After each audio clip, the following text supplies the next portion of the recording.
Pra quem não me conhece, eu sou a Ariana do REC. Eu fiz a direção criativa e a direção geral da intro Desilusão, do novo álbum de Suic, Valioso e Arriscado. Velho, foram 12 visuais que a gente gravou em 2 diárias. No final da primeira diária, a gente conseguiu adiantar as cenas das tias e da avó de Suic. A gente fechou um caminho, botou uma lona preta, a gente ficou trabalhando com pontos de luz. A gente iluminava sempre de um lado e tava negativando do outro, pra sempre ter sombra.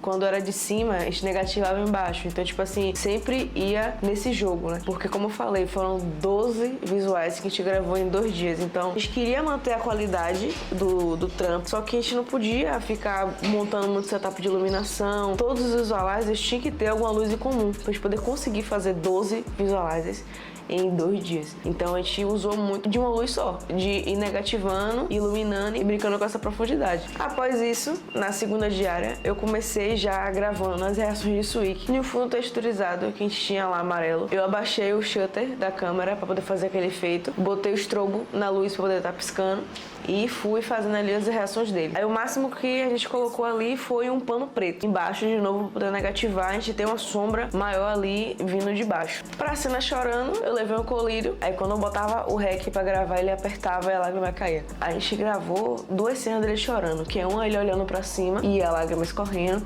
e outra, isso com a luz a 95 graus também, só que outra ele só fez abaixar a cabeça e ficou aquele olho preto, que não dava pra ver o olho dele, que a intenção era essa. Quando ele piscou, a lágrima caiu. Eu gosto bastante da diferença dessas 2 cenas. Após isso, a gente foi gravar as cenas da conversa, né, que o setup de luz ainda continuou a 90 graus, só que dessa vez a gente colocou uma luz bem mais fria, pra que no color, né, eu conseguisse puxar pro azul. Então, aquele círculo que formou no chão, com as bordas azuis, foi uma escolha estética. E a gente desceu a girafa, a luz ficou aqui assim. E após isso, a gente foi pro último bloco, que foi ele correndo. Na luz, a 90 graus ainda, a gente só fez subir ela mais um pouco, pra ela poder espalhar mais no estúdio. E a gente colocou o efeito pra piscar. Aí, primeiro, eu fui gravando o Suic parado no mesmo lugar, e ele fingindo que tava correndo. Eu fui com a câmera, né, de pertinho ali, joguei uma, acho que foi 105mm, não lembro, uma fechada, e fui fazendo os detalhes ali, sempre em super slow, né, a gente tava gravando em 120 FPS, todas essas cenas da corrida, porque eu ia colocar em câmera lenta. Fui fazendo os detalhes ali dele correndo, enfim, pegando bastante palpite da mão, porque quando juntar tudo, fica parecendo que ele tava correndo de fato. E pra reforçar que ele tava correndo, a gente gravou 2 cenas, uma plano médio e outra plano geral, pegando o corpo dele todo, dele de fato correndo, né, pra poder passar essa ideia mais fielmente.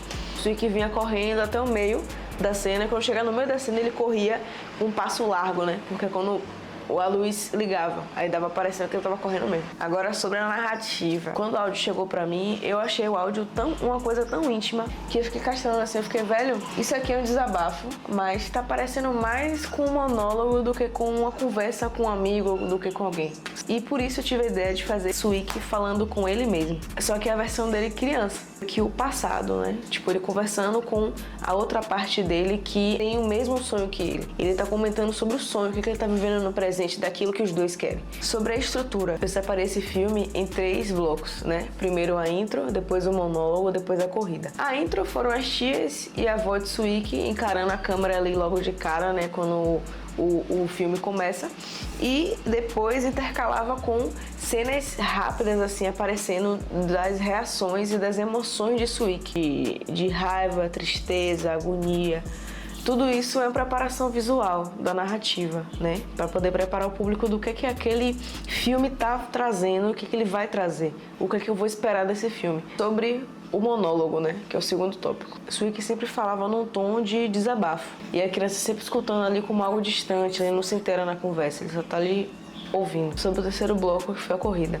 E ali ele parece estar correndo para lugar nenhum, né? Só vai a cena dele ali correndo e não chega aonde tá indo. Mas tem um detalhe que pra mim é a cerejinha do bolo, que foi a risada que apareceu no final do filme. Simbolicamente, ele é o Suic do futuro e ele conseguiu chegar onde ele queria, conseguiu o propósito dele, e ele se deu ao luxo de olhar pro passado e dar risada. E assim é como na vida, né? Que só a gente sabe as lutas que a gente teve, as batalhas que a gente travou, e passa um tempo às vezes e a gente pode chegar lá na frente e às vezes olhar pra trás e rir do que aconteceu, de realmente falar, porra, eu consegui. E foi essa vibe da risada que eu quis colocar ele passando. Não é uma risada de alegria, mas uma risada de eu consegui. E acabou, porque depois da cena dele rindo, acabou o filme, e depois do filme entra o álbum. Então é uma virada de chave.